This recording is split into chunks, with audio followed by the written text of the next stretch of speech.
And we are back. Welcome everybody to another episode of the Channel 135 podcast. This is the show we talk about our favorite things in life, movies, TV series, and pop culture. I'm your host, Cam, part of the WesWes Network. I'm here with the Usos coming straight through. We got Eric. What's up, man? Hey, Bert. It's good to be back. Good to have you on. And we got also from the NRL podcast, the 135 Footy Show. Bob, what's up, my man? How's brothers? Let's get this going, man. Yes. We are here to talk about the finale of Alien Earth that dropped last Wednesday. Probably almost a week late, but never mind. We're going to give you guys our reactions, review, and breakdown of the final episode 8, called The Real Monsters on Alien Earth. Yeah, man. But before I do that, man, I just want to tell you guys, man, I went to the movies on Sunday and I watched a movie that's like, man, been hyped up to be one of the greatest movies in a long time, eh? And I went to see if it's true. And you know what? I think it was, eh? At least the best movie of the year. Not sure if it's the best movie of the decade, but it's called One Battle After Another. Don't know if you guys heard of that one or saw the previews for that. But man, I watched it on Sunday, and bro, it's good, man. It's good. It's Paul Thomas Anderson, so this is his latest film. I don't know. His movies are all about like drama and psychological and battles and that. And I think you know him from his first movie that came out, Boogie Nights, and then he did There Will Be Blood, which is one of my favorite films. But now he's come and done this action thriller called One Battle After the Other. It's good, man. It's good. If you know his style of film and his sort of like direction in that, like it's got all of that. It's got all of that we see on Boogie Nights and There Will Be Blood. But in the genre, I'm not too familiar with him doing like an action thriller, right? And it's got all of his stuff in there. It's just a good movie, man. It's cool, and it's got scenes that are real intense. And I think at the end of the film, like the last sort of climactic scene, I think it's going to be an iconic scene because it's something I've never seen before. It's really intense, and the scene itself, I've never seen it before. And I think it's going to want to be it's going to be one of those movies where it's going to be talked about that last scene. I don't want to give it away, so I suggest you guys go see it. But yeah, man, I came out of the film. I came out of the movie just, man, in my head, like, and I'm still thinking about it now. So yeah, it's a good film, man. It's a good film. Did you guys see the trailer? Yeah. And did you guys have any thoughts about it? About the hype or anything like that? No, for me, not really. I think I knew I was going to watch it, but I was thinking maybe not at the cinemas. Probably wait when it's being streamed, then I'll watch it then.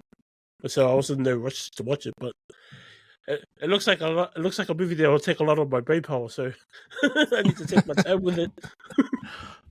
No, it's definitely a movie film, a film to go watch it at the theater.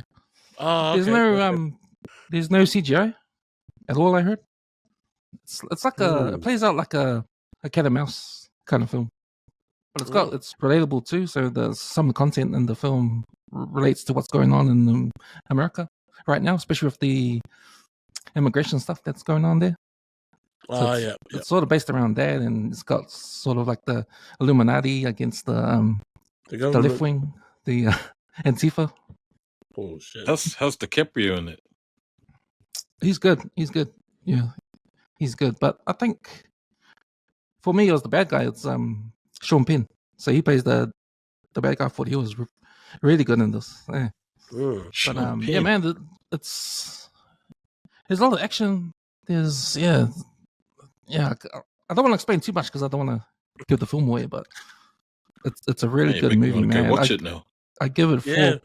I gave it 4.5 out of 5. Oh shit! Hey. True.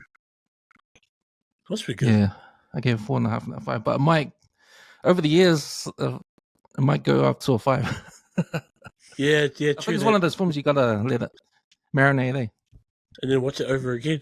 But it's getting a lot of big raves, and it's deserving of them. Might be Yeah. something to do I tomorrow. went into the movie with with high expectations, and man, I got exactly that. Like, it was good. It was good. Yeah. So it's not one of those films where you get high expectations go and you come out disappointed. What the fuck? Yeah. But that's one battle after the other. Fuck, It's a that's shame me. they didn't, because I was reading that they didn't put money into the marketing of it, because Pretty much, eh? because it looks like it looks like a blockbuster. Yeah. Yeah. Probably that's why I thought the way I did when I first saw the trailer. I don't know. Yeah. Do you find that those big sort of companies are starting to get a bit weary of marketing their films these days? Because they pump a whole lot of money in some of these blockbusters and then they flop. Yeah. Yeah, like, or they just break even. Like, I'm starting to see a trend in Hollywood where, unless they're absolutely 10,000% sure, like similar to this Leonardo DiCaprio movie, there's all these stars in it, massive star power, and then they don't really sort of promote it, and they just sort of wait to see what will happen. And I think that's a direct result of all that Marvel stuff. Like, they pump tens of millions of dollars into promoting big Marvel movies, and then they flop. Like, there's been a few of them in a row now out of those superhero genre that have had big marketing campaigns and then just have sort of flopped. Like, even Superman, I thought on the DC side, they were marketing that for gold, but I don't think it's really sort of brought in the money that they thought it would. Yeah, yeah. And it feels like to me, like what they are getting is word of mouth. I think that's. I don't know if they were relying on the word of mouth stuff because they didn't put much money into the marketing, but a lot of people are saying it's a good movie, and it is. I went in, before those raves. So yeah, I came out quite satisfied with with what I saw. Nice. Yeah, so yeah, I wouldn't be surprised if it wins Best Picture in the next Oscars. Yeah, sounds like it. Because it's pretty cinematic. It's pretty cinematic, and if you know PTA's style, like it's exactly that. It's like you're watching his earlier films, but just change them into like a action film.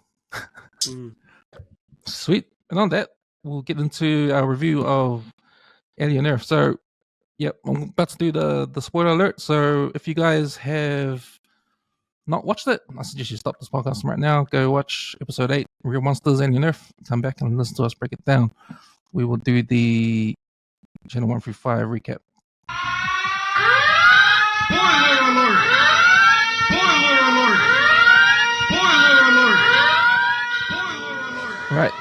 Alien Earth Episode 8, The Real Monsters, directed by Dana Gonzalez, written by Noah Hawley and Majizi Pinsono. The hybrids have been imprisoned in one cell, with Joe and Morrow in another. Wendy uses her abilities to block the facility's cameras and communications. She struggles with Joe's decision to shoot Nibs, believing he chose to ally himself with humans instead of her, but ultimately unlocks his cell. Cavalier approaches the hybrids and reveals that at 6 years old, he built his own synthetic, which he used to kill his abusive father. Wendy unlocks their cell, Nibs kills Cavalier's bodyguard, and Cavalier flees. Morrow attacks Kirsch in the lab. Kirsch is badly damaged, but ultimately chokes Morrow unconscious. Smee and Slightly arrive in the lab, and they take both Kirsch and Morrow, while Nibs captures Dame Sylvia. Meanwhile, Atom lures Joe to Cavalier's room and locks him in with the eye alien. Wendy arrives to save him and fights Adam, who reveals himself as a synthetic, allowing Wendy to control his motor functions. The eye alien escapes to the beach where it possesses Arthur's corpse. With the help of the older xenomorph, Wendy and Joe capture Cavalier and lock him in the cell with Kirsch, Atom, Dame Sylvia, and Morrow. As Yutani and her team approach the island, Wendy, with both xenomorphs nearby, declares, "Now we rule." And that was your 1 through 5. Channel 1 through 5 episode recap. Start with you, Eric. Man, your first thoughts on this finale? Bit scary. Like, they got really scary there. But like, even the title itself, the real monsters, starting to wonder whether the aliens are the real monsters anymore. So yeah, it got pretty scary there. I like this episode. We saw more of the alien, the xenomorph. Like, I think throughout the episodes, we haven't seen much of it. There's been many stories. The stories have been, I wouldn't say dragging, but it's long-winded in my sense, because I'm more of an action fan, and there has been action in it, but not much. And it was good to see that the xenomorph got a bit of screen time, so that was pretty cool. My scariest alien of all, it actually got a human body. I was hoping it wouldn't be Alpha, but fuck. Oh my gosh, that guy's been dead for like, I don't know how long, but he's not looking too good. So the alien actually got a human body. I was like, fuck, bloody hell. We see Boy Cavalier drops a bit of his family past. So that was surprising. I didn't realize that. I knew the old fellow was a synthetic. I just didn't know that he was the first. So shit, that was really surprising. You get a bit more about Boy Cavalier as well with his ADHD. He needs something new to keep him going, kind of. I thought that was a bit of a crack up. So like, if this doesn't work out, he wants to do this. If that didn't work out, he wanted to do that. For example, like with the guy that was guarding the door, he asked him, "Oh, how's your eye?" It's basically, "Oh shit, I'm bored already. I might as well put this let the alien loose and let the eye have a go at him." And it's probably more of a setup for season 2, by the looks of it. I wish Morrow had some more kick-ass time. Bastard got his ass handed to him. Chris's back is broken. Wendy seems to she's like the captain now almost. Like, her character arc's completely changed. Like, I used to think that Wendy was more of a kid than the other kids, but now she's this like warrior trying to figure out what she is. But she's using, her and the kids are trying to figure out what they are. So yeah, it's a bit of an eye opener this episode. I can't wait for the season 2.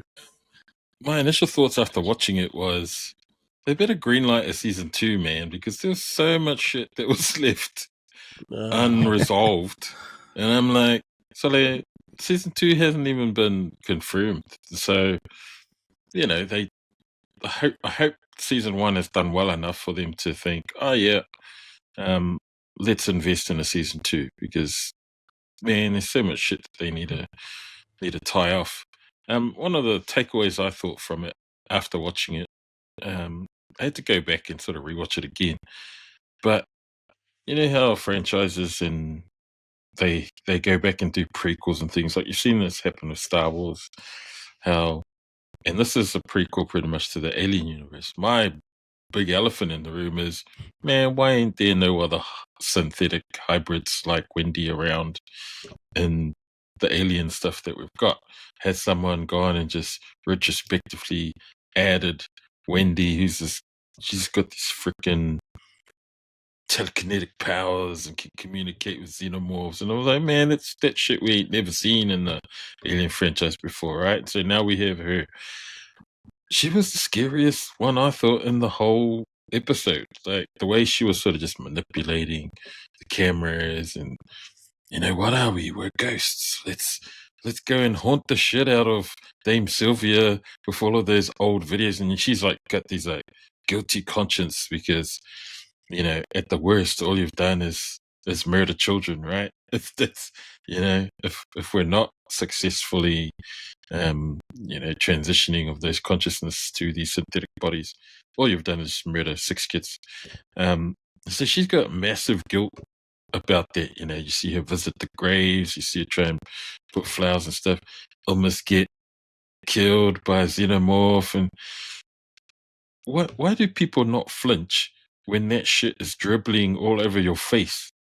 Like, in every Aliens, they always just let the shit dribble. It's not like, how people sort of get you and then wipe shit away, and they just sit there and they just let shit dribble on them. And I'm like, come on, man. When is this gonna be more realistic? Man, the eye was super scary in this, and then the eye doing shit like, when he was getting whacked around in that scene where he was trying to attach himself to Hermit. And then like he gets up and does like a real cartoonish thing that you see old people do, where they get up and they sort of shake it off. Like, I was thinking, what is going on? He just got for the second time after he got whacked against the cup, and then he's like gets up. Oh. And I was thinking, yeah, fuck, this shit's too much. I don't need this. It crawls away.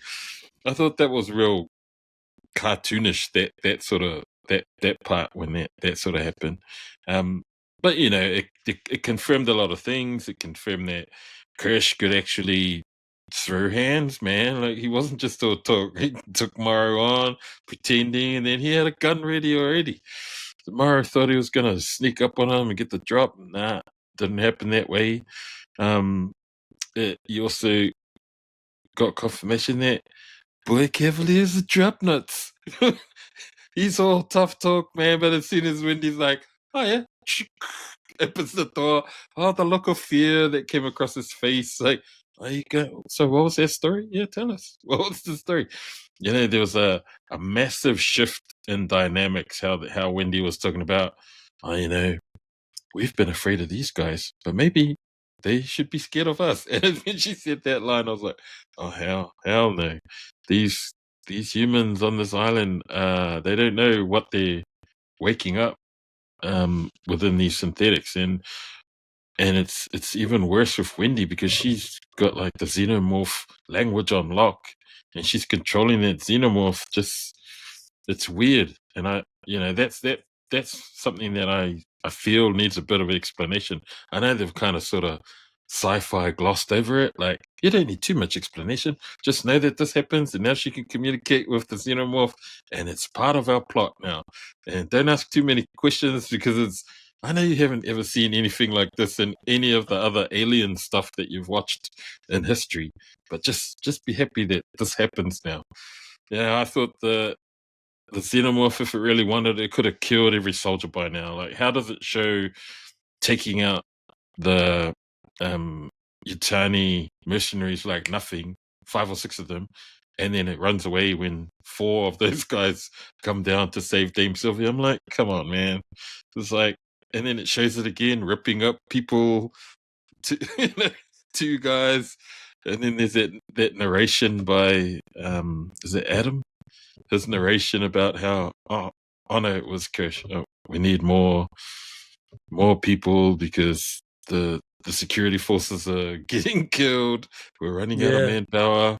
Maybe you need to give into it. And then you see those cracks that were sort of starting to show in previous episodes. That whole bravado that Cavalier had before is now sort of slowly, those cracks are getting bigger and bigger. This whole empire, it's like, Yutani's blocked the satellites. No one's going to come and get us. The xenomorph's not contained. There's all this shit that's happening crazy on his island. And, now he's getting challenged, and he's like, yeah, bring it. And I was like, whoa, his normally calm, superior facade just went away. Like, he's looking super disheveled now. He's like all over the place with his thoughts. Kirsch talks about his ADHD, and I was like, oh, okay, well, that can explain a little bit. But he's not under control anymore. He might have been in control for all those previous episodes, but this episode, man, he's got 0 control, and Wendy has all of the control. She controls the doors. She's looking at the security. She controls the xenomorph, and she's even just watching Morrow and Kirsch battle in the lab. She's like, oh yeah, shoot. She's the only one that's sort of thinking. You got slightly just comes on. Oh yeah, what's going on here? Oh yeah, I'm thinking. So he's the funniest out of all of those Lost Boys. I used to bag them for thinking, man, this guy's a guy at trying to act like kids, but he's actually grown on me. That guy, he's the only one that still acts real kiddish out of all of them. So yeah, the episode left a whole lot of things unanswered, like the scary octopus eye guys now got Arthur. I'm thinking, man, these guys, if they greenlight a season 2, they surely are going to set up some freaky sort of reunion between Arthur and his wife, where she's going to be like, "You're alive, my darling." I don't know whether they're going to cover any of his shit up. But yeah, I thought it was a cool episode. Man, props to that crab who stared that xenomorph down like, "What? Hola. What you got? What you got, man? Stay away. This is my I food." noticed that. Yeah, man. Oh, Stared the xenomorph down and just left, walked off, took off.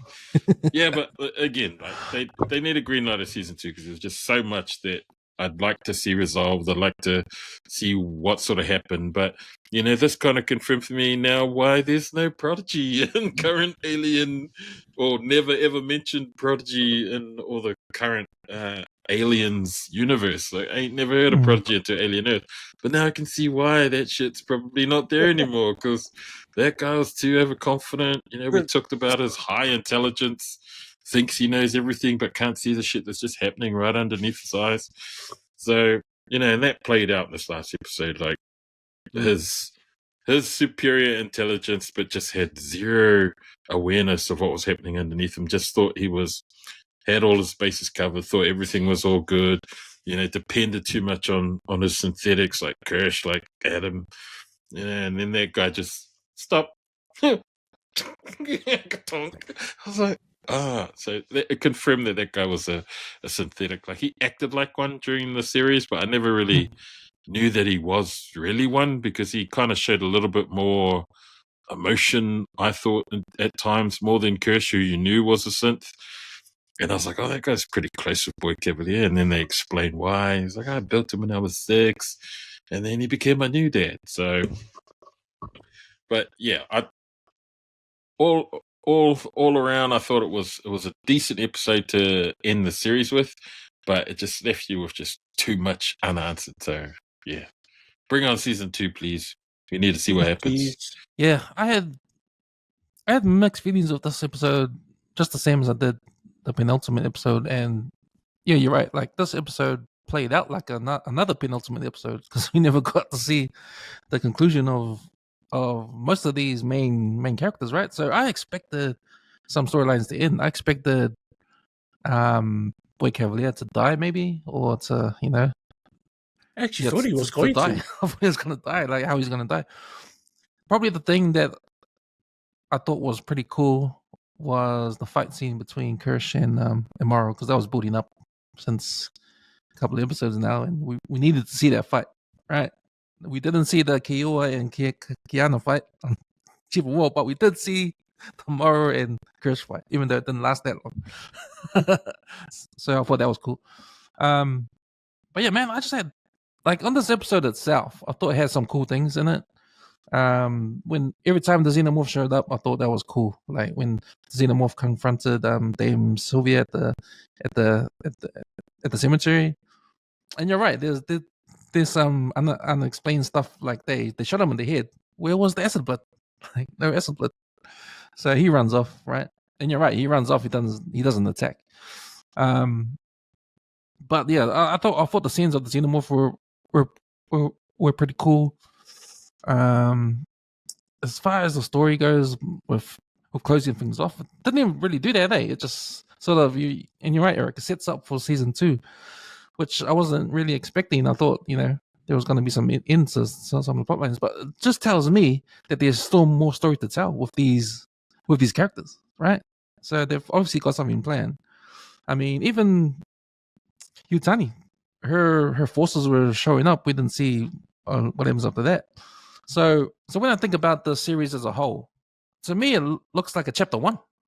This is chapter 1 of a bigger story, and we've just reached the end of chapter 1. And now season 2, they haven't confirmed it, like you said, but we need it. Yeah, we need it to see chapter 2. So a lot of these main characters are still alive.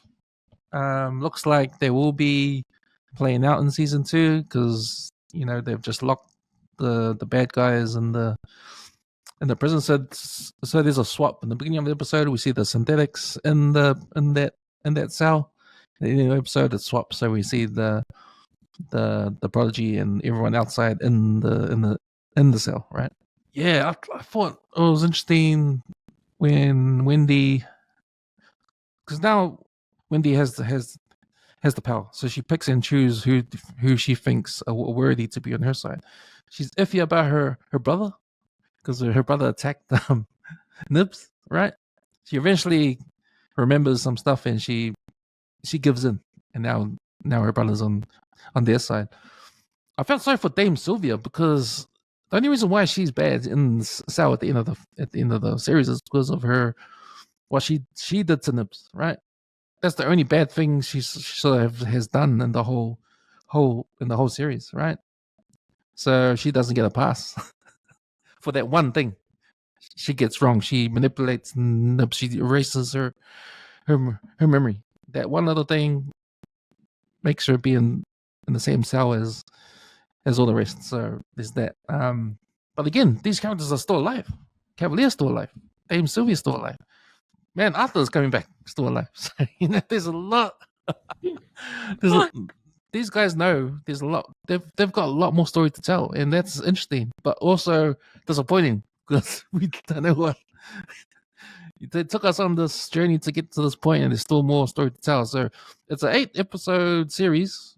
I don't know if this should have been in episode 9. 9 will cover everything up, but it's not. We're gonna go to season 2. So yeah, it's I say it was a alright episode. It wasn't the best episode of the whole series. I still think that episode 5 was the best with that mini alien movie we got. I thought that was the best one, but then when I think about the series as a whole, I was thinking like Alien Earth, and you're right, Earth. Not much of the xenomorph is in the series, eh? Like it's more focused on the context around what around these synthetics and these companies that rule Earth, and a lot of the aliens we get are the other aliens, the eyeball, the flies. The xenomorph seems like just the extra, or just the famous alien that's just there. That's just there, and the story is more based around all the other stuff. So I think I was thinking, like, is that why we got that episode 5? Is that why we got the episode 5 focusing on that one alien on the Meganode and going around and killing the crew of that ship? Because that's the only, because they need to make it like an alien film, right? Alien thing. So we have that episode, but really this whole series is about the other alien, right? The other aliens, the eyeball, which I think overtakes the xenomorph in this series. You reckon the Alien eyeball? Earth is not just about the xenomorph; it's about those other aliens, that are in the series as well. I just thought this episode didn't wrap anything up, really, and I'm just wanting some more. I don't know if that's that trick. That trick you give them a little bit. You give them some crumbs. It's like have some. Yeah. Well, you want some more? Have to wait till next year.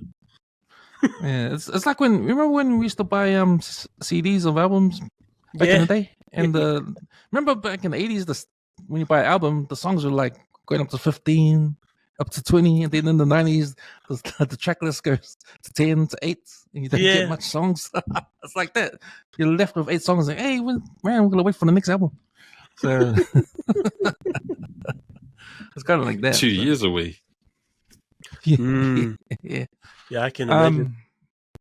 Bob, your favorite scene? I think my favorite scene was the one where Wendy opens the door and Boy Cavalier's there. That was a real changing of the dynamic between them two, because he's in charge, and then next minute the door swings open. Oh yeah, tell us your story. And the look on his face absolutely confirms to Wendy that this guy's not in control anymore. He's not in charge, and absolutely he's scared out of his brains, because the look on his face was just like, come on guys, like that. And then that whole sort of exchange between them, where Nibs sort of talks about, oh, you don't own us. Of course I own you. You are like the floor models. You're the models from the shop. We have to, display you guys so that everyone can, become immortal. He's effing this up. You know, he was real graphic in his language, like as if he could speak more aggressively or get the kids back under his control. But so like, man, after the Nibs beats that security guard to death, and then he's just sort of standing there, and then Wendy's like, "This is where you run." And I was like, "Hell yeah, get the hell out of there, bro!"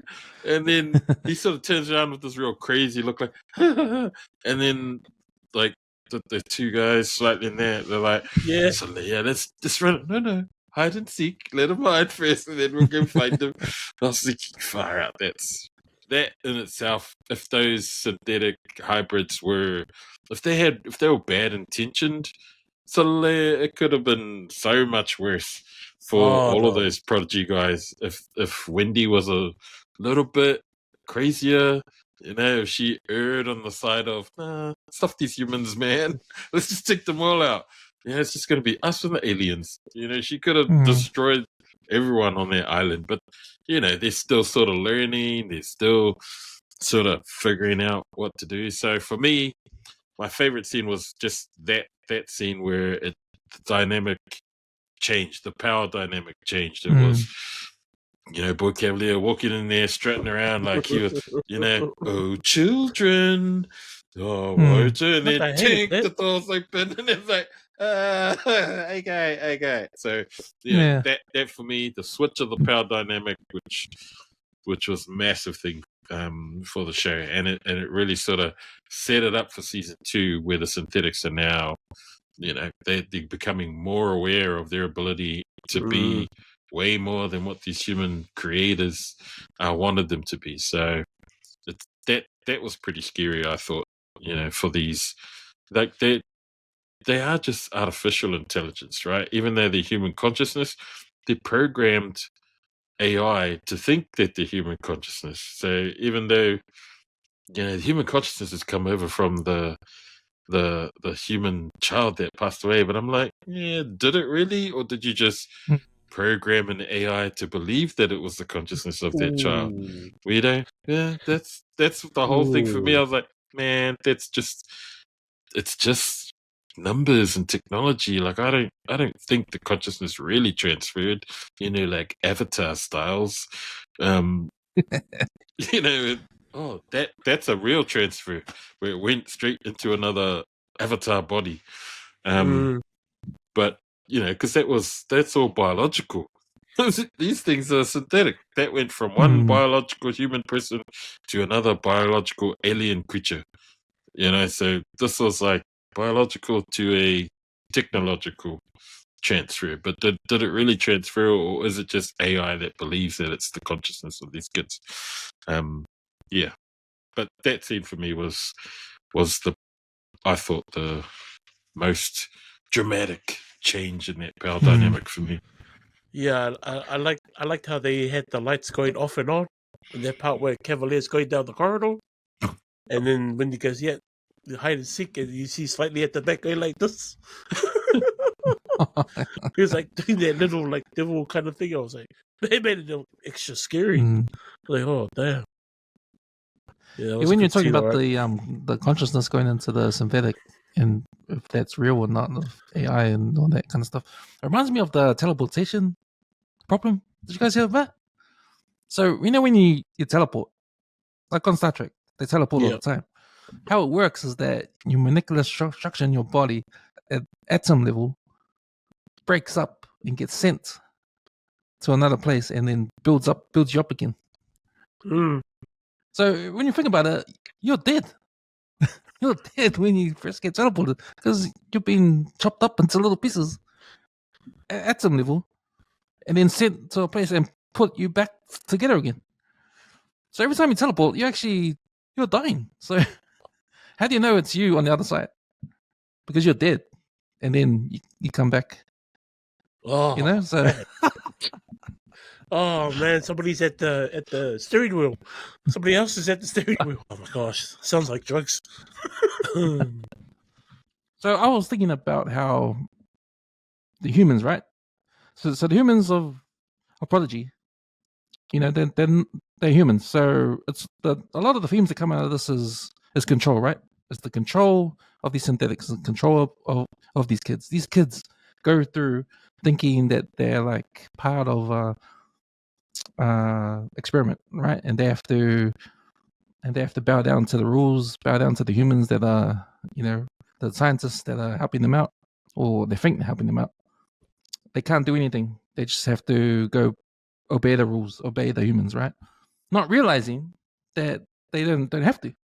Like when they realize that they actually got the power, and that's what happened to Wendy, right? Wendy starts doing all the stuff like controlling the TVs and the opening shit up and camera work and all that. She starts to realize that, hang on, I'm actually got the power here. These humans don't know anything. Like I can just actually take over, and that's that point. Hey, you were talking about when she realizes, and it's all about. I think what interests me is the control part of it. Is like because as humans, we like to create stuff. We like to have a hierarchy, right? We control the soldiers. We control poor people. People that are slaves, that want jobs. We control our employees, that kind of stuff, right? So when you think about the title of the episode, like the real monsters, who are the real monsters? That's the question, right? Obviously, the aliens are monsters, but who's in control of them? It's the monsters that are in control. So is monsters the aliens, or is monsters the being or person that's in control? Is that the real monster? Because if you're in control of something, you can manipulate that thing to whatever you want, right? So you are the monster then.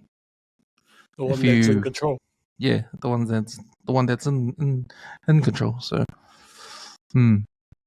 yeah, I think Wendy knew that she was in control as soon as I think it was just the emergence episode, the 7th episode, when she had the control of the xenomorph.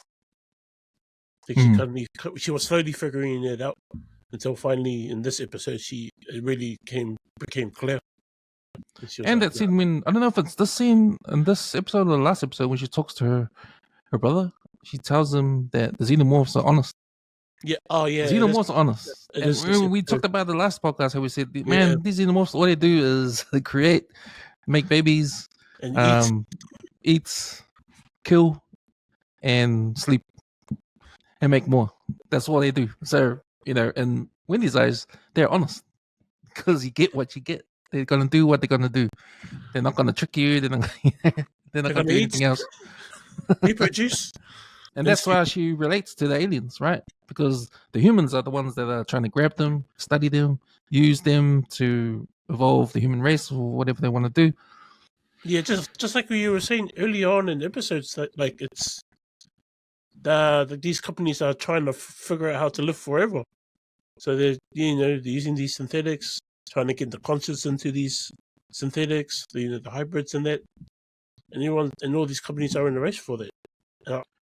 I'm thinking that these aliens might have a role in that as well. Yeah, they're looking for the evolution of the human race. So whether that be putting your conscious in a new body or cybernetics, you're replacing your organs with mechanical body parts to live longer. I think that all these companies that are controlling the Earth right now in the series, they're looking for the best way to do that. So it's a competition between these companies, and it's a race between these companies too. Yeah, I don't. But come to you, Eric. What was your favorite scene? Man, I'm more simpler. Eh? I still like the scene with the xenomorph. How you quickly see it come out, but you didn't see the attack. But you see a bird's eye view of a camera going painting across the grounds, and then you see the xenomorph running away with a pool of blood. And then you see another scene, the xenomorph is running away again. There's a pool of blood on the bridge. I like the scenes. I don't know why, but I thought they was like, oh man, that's pretty mean. And even the xenomorph itself, it's like totally different from the others. So that brown color and shit. So yeah, that's one of my favorite scenes. I mean, it's not overly exciting, but I liked it. Oh, and the fucking eyeball getting Arthur. Fuck. Yeah, that was I was like, I what? didn't expect that. I did not expect that because when we see Arthur in the first scene, I was like, "What?" I was thinking, "What the hell are they showing us after? Is something going to happen to him?" Yeah, I didn't Like, think what, about what's it. this all about? You know, I did not expect the eye to go in Arthur because the eye is way in the facilities. Yeah, like Arthur's way on the beach. you know, So when we see the eyeball escape that room, goes in that it hole, runs all the way to the beach. runs all the way to the On the beach. sewer tunnels. Yeah, there would have been another body, like the xenomorph would have killed a body like somewhere around on the grounds. You would have found that body, but maybe They've because been ripped Arthur's to in one shreds. piece. Yeah. Mm, Maybe mm, because mm. Arthur's in one piece. Yeah, I can handle this. He's maybe a day old. So how powerful do you think Wendy is? Because it looks like, man, we haven't seen how powerful she can be. Like the Well, moment she was controlling the xenomorph, and then she was controlling the TV cameras from where she was. I was like, damn, how much? What else can she do? And then she stopped Atom, that guy. Yeah. The way she did. Well, because Like when I was reading the recap, I actually got that from the internet. It says that Boy Atom Cavalier. was a synthetic, but I Oh. don't think he is. I think he's mechanical. Because that's why Wendy can control him. He's Because we haven't connected seen to the him. net. We haven't seen Wendy control like the synthetics. I think Atom is made of something else. I think he's made of mechanics or something like that. Hmm. I thought he was connected to the system. That's why she could control him. Yeah. Like the cloud. So if they're all in the cloud, she controls the cloud. So it's like, fuck, that's everything.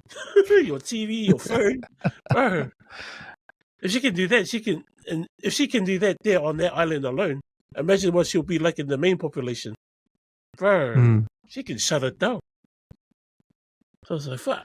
Because doesn't Boy Cavalier explains that she gave her a supercomputer brain? I'm sure I heard it in the first, but I need to go back to it. But I'm sure that he puts a supercomputer into this being. Yeah. Is that why she's different to the other sets? Yeah. I think I'm sure that's what he said, but I gotta go back to the first episode. Have a go. But she's I was pretty powerful wondering too. why does she have these powers and the other guys don't? Like I understand she was the first one and she was the sort of pilot thing. But yeah, I was thinking, why don't the other synths have her abilities? Yeah, maybe need to rewatch a few of those earlier episodes, but the distinction as to why, apart from her being the original, I don't see why. Yeah, so there's a clue to probably what's going to come when season 2 drops is that what she says at the end. So she says, now we rule. And knowing how powerful Wendy's is now, like, I think there needs to be another character to counter her power. So I don't know if Yutani has a synthetic or someone there that they have that matches her strength. Otherwise, you're gonna get a situation where you have a Superman in there. They can beat everyone. No one can have a chance. But, you know what they could potentially do with Wendy and these other synthetics if they're still learning is they could release like a new alien movie that's after all the ones we've had, and then feature these guys who've been living undercover for the last 200 years because they're immortal. Like, you know, if they erase all of the files and they just happen to just, I don't know, go and live somewhere and be anonymous, they could write them into alien history as they were here all along, you know, sort of like Eternals in the Marvel universe. Why didn't you help with Thanos? Because it wasn't our place. I was like, okay, these powerful ass beings and didn't want to help fight bloody Thanos. Useless, you know. It sounds like they could have done something, but I get that with Wendy's character, like they could potentially, because they're immortal, they could pop up in later Alien movies if they don't happen to do anything with Alien Earth that will explain away what happened to them. They could end up in some other sort of media in the Alien universe. Predator Badlands? Holy shit. Yeah. Next minute, holy shit, that's Wendy from Alien Earth. Well, I know they've greenlit a sequel to Romulus. Ah, okay. Oh, nice. So that will come out. So yeah, because that's around the same time, eh? That's before the first Alien Yeah. movie. And Yeah. it must be before the same. Must be in the same time as Alien. Because it's like a few years before Prometheus, say. No, And- the original Alien movie. Yeah, it's like Couple it's years a before few, that. like 100 years before that, I think. Or, oh shit, the timeline's fucked. Man, I think the Superman hero is already there. I think it's the Fly. Well, the Fly can eat them, right? Oh yeah. The Fly Maybe can the eat Fly them. can eat can So- kill Wendy. If the Italian they figure that out, they can just grab those flies and use them on the synthetic. If Wendy has like tasers in her fingers, then Yeah. those guys are done With, for. like- Like, get away. Bro, did you guys see that plant thing? Oh, the that was- plant. We finally see the plant man. in action. Oh, That We was yeah. finally see the fucking plant in freaky. action. It's like, holy shit. That was was like a- freaky. It was crawling around really fast on the ceiling. I'm like, Yeah, yeah. hey. It's like a Bro. starfish. It Like a kind of starfish thing. you know that bat thing that glides in the air? It kind of reminded me of that. Uh, I was like, that The attached wombat to a thing. plant. Yeah. I was like, fuck. That was scary, man. I felt sorry for that lady. yeah, she gets No sucked way. up. She was just talking about earlier how she doesn't want to be a meal. Next minute, she's in the plant. Like, fuck. Sad buzz. All right.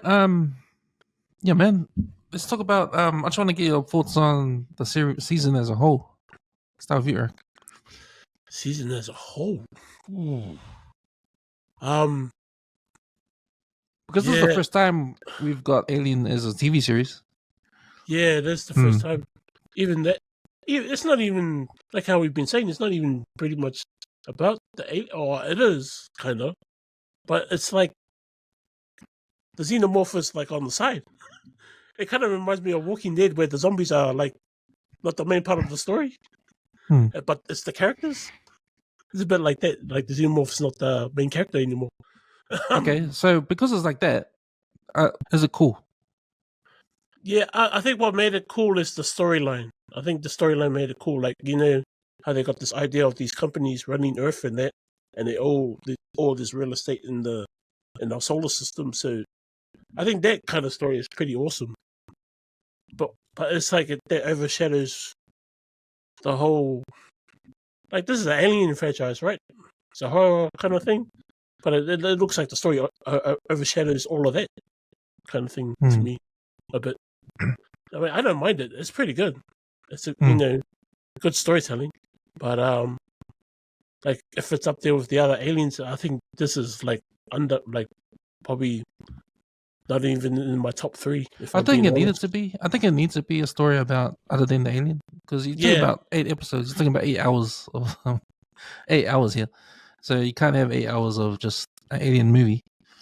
So you got to bring in like other stuff, and I think the purpose of it was to introduce us or to tell the story of the extended Alien lore of these companies and what they're all about, and get into like introduce us to all these other aliens, like you know, it's not just the alien xenomorph.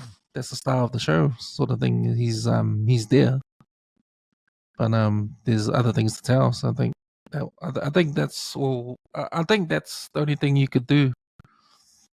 for to have a TV series. to have a TV series. Yeah, but I like this corporate. You know, I think it was similar thing in Games of Thrones, even in Endor.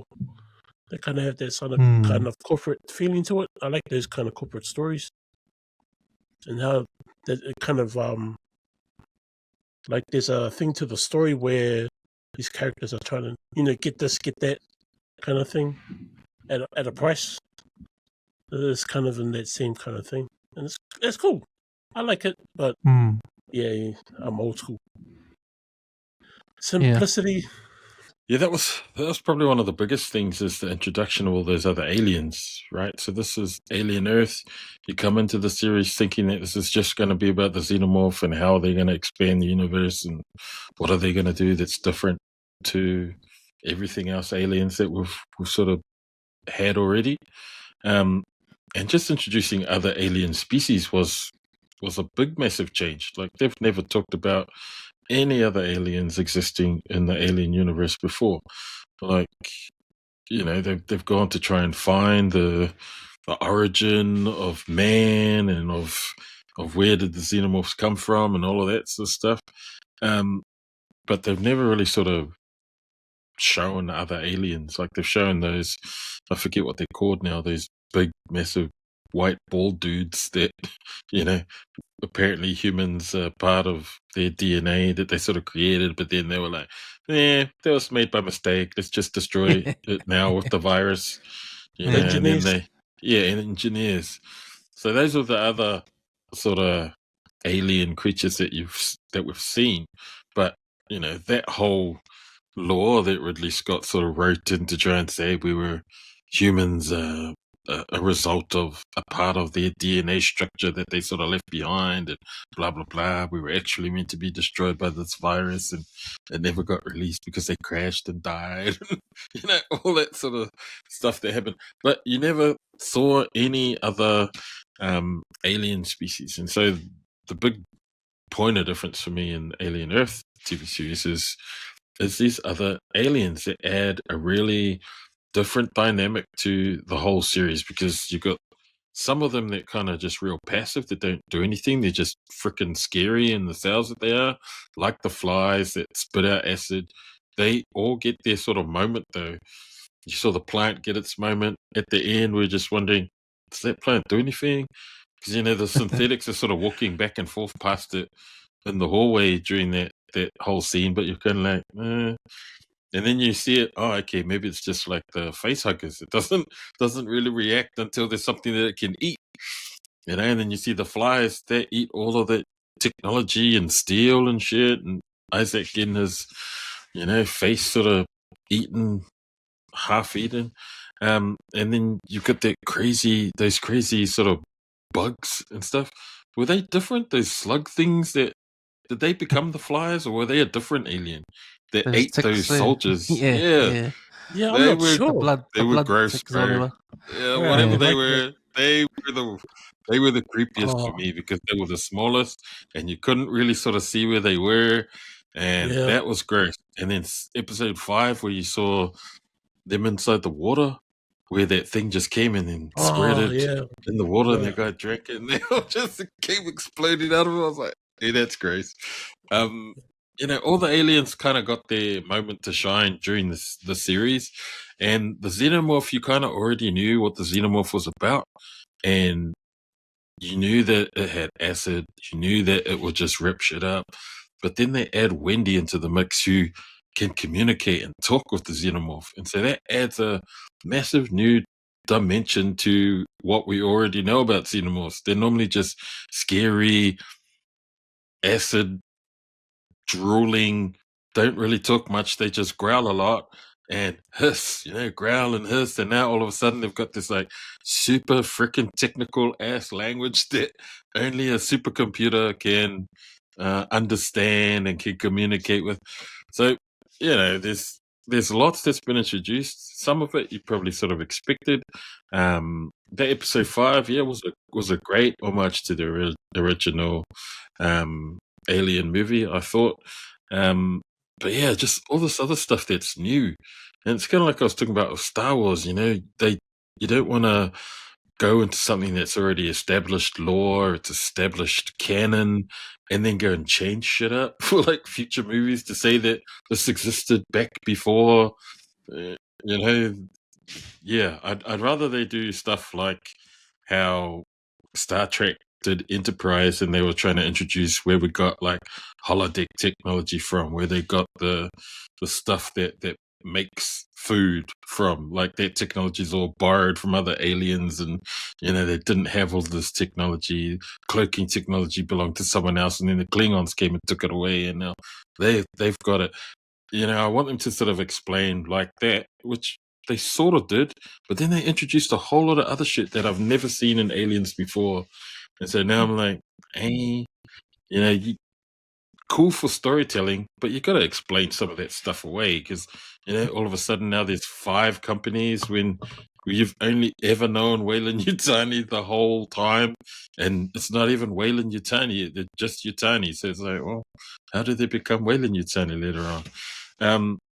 But the themes are still the same. There's still these dastardly corporations trying to make heaps of money off poor ass people trying to just get by and live. There seems to be a massive divide between these rich ass corporations that just control people. And that last episode kind of just saw Prodigy doesn't really give a shit about humans, man. They only gave a shit about their aliens, and everyone else can just be expendable and get killed. They can all die. Same with Yutani. Like, they'll send in their mercenaries to try and get their shit back. But if all those mercs die, oh well. There's more cannon fodder humans to send for the cause. We'll pay you in credits or whatever the hell it was that they were talking about on the ship, where they get half a quarter of a credit or whatever it is, quarter of a share in the company. Yeah, it was ridiculous that that I thought was still true to like the original formula of corporations controlling people, and people who are all these flippin' plebeies that can't do jack shit but survive, and they live for so many years, decades away from their families, and cryopods and all sorts of stuff. That stuff was cool, but it was all the unexplained stuff that they brought into Alien Earth that you've never seen before. Like the introduction of other aliens I thought was cool, but then the introduction of hybrid synths that you've never sort of really seen before, that I thought was, okay, where's this going?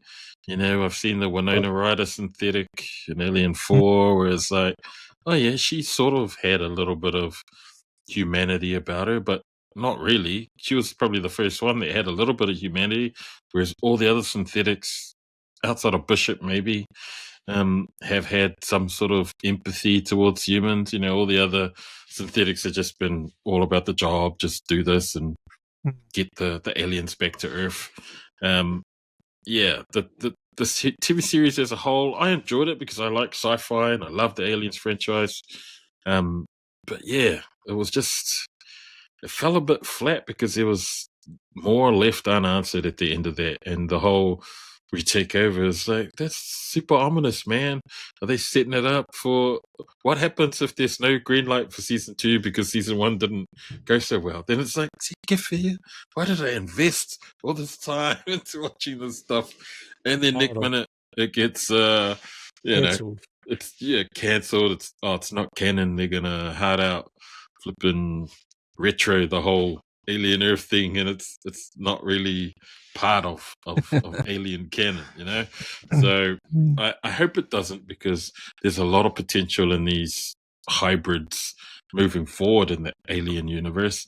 I just hope that they introduce them into a movie, so then it does become sort of canon, so that we've got a continuation of what we've seen in Alien Earth. I don't want it to just be the standalone TV series and then all of the knowledge that built these synthetic hybrids gets destroyed somehow, and now nobody knows how to make more. And it's like, hey, come on. We've seen synthetics all over Aliens, but not these types of synthetics. And so I hope they're able to expand on that a bit more. But yeah, it did fall a little bit flat for me overall for those points. Overall. Yeah. So this is the finale, and man, I should have done it for Civil War finale. We didn't do it. But I want to introduce a 135 score out of 10. So 10 will be the elites of the elites. For me, 10 is like The Sopranos and The Wire. But, Game of Thrones. Game of Thrones. Oh no, Strong probably from season 1 to season 9. Strong 9. Season 5 or week 9. Season 1 to season 5. Fuck the rest. All the ones that aren't George R.R. Martin is rubbish. Yeah, bro. Auto. So start with you, Eric. Your score. Is this for the entire season? Yeah. I'm gonna say 4. 4 out of 10. Or probably pushing 5. 4 Maybe a 4.5. Wow, not even episode 5 can get it past halfway. Eh? Bro, that's probably the best thing in the whole show. Hmm. Yeah, no, it's a 4.5 for me. Wow. Okay. Cool. How about you, Bob? Out of 10. Out of 10, it's probably a solid 6. A solid 6. Like, I enjoyed most of the episodes more than I didn't enjoy them. So, and that's only slightly. Like, episode 5 I thought was amazing. I thought the first couple of episodes were... Well, episode 1 was a tad slow, bro. Like, I thought, oh man, is this going to be a slow burn series? So I didn't really want that. And then episode 2 was amazing. Like, that second episode where the xenomorph was just ripping people to shreds and shit. I thought, fuck, this is what I came for, man. And then it kind of dived in, once they went back to the island and kind of slowed down a bit, trying to expand the storyline a bit more. It kind of got a bit slow. Like, yeah, it picked up a little bit at the end. You got to see the whole Kirsch, the whole Mario fight. You got to see a bit more of the hybrids, taking charge, taking control. But yeah, I kind of wanted Yutani to get there a bit earlier so that there'd be a proper conflict, because that would have been a really cool opportunity to see something like that happen. I don't know. There's just too many things. Like, they're easily able to capture Mario. They're easily able to capture the little alien. They have all this technology on the island, but they just can't seem to use it to capture the xenomorph. I know, here's an idea. Don't split up into little groups so that you can get slaughtered easily. Why don't you go out in groups of 50? If there's like 200 of you on the island, walk around in a group of 200 and try and capture this one xenomorph. This whole splitting into little groups, I was like, oh, these guys are all gonna die. I'm scared, Poncho. You're scared of no man. Like, something out there hunting and it ain't no man. So I give it a solid 6. Yeah, I think I've given it a 7, but then I thought 7. Is that too close to 10? Maybe a weak 7, but then I thought maybe a strong 6. And yeah, I want to agree with you, strong 6, because there are bits I liked about it. I like the story, how we're going to look at these corporations and all that kind of stuff. I love episode 5. I think that brought it home for me, episode 5. But I was disappointed at the penultimate. I don't know about the communication of the xenomorphs with Wendy, so that kind of killed it for me a little bit. And yeah, all that unresolved stuff. We, instead of getting the finale, we get a end of chapter 1, which I was like, oh, what? Gotta wait, see what happens. So there's that too. So yeah. What I did like, though, technically, was how every episode ended. So it was one of those 90s rock music. Like, yeah. Like, it was Tool. I heard Tool. Stinkfist played. The second episode, I thought that was cool because all these rock songs come out in the 90s, and they have this intro, right? And then it goes when the credits start rolling, right?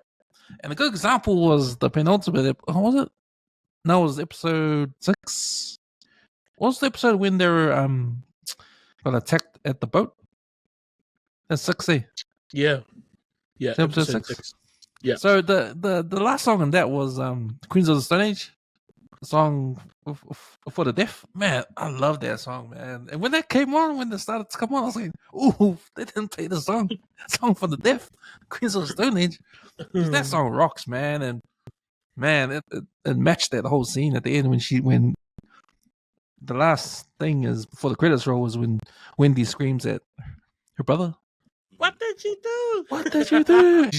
Then Songs of the Deaf starts, and man, I was rocking to that one, man. That was mean. So man, I love the endings of each episode, man. That was cool.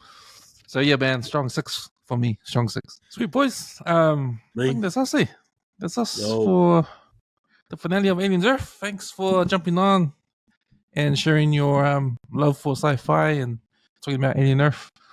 Hopefully, yeah, we'll be back to talk about some more sci-fi stuff. If you guys got any suggestions, what's on TV at the moment, we'll do a podcast on it. Or if you guys want to do a film review, just let me know. We'll jump on the pod and do a review.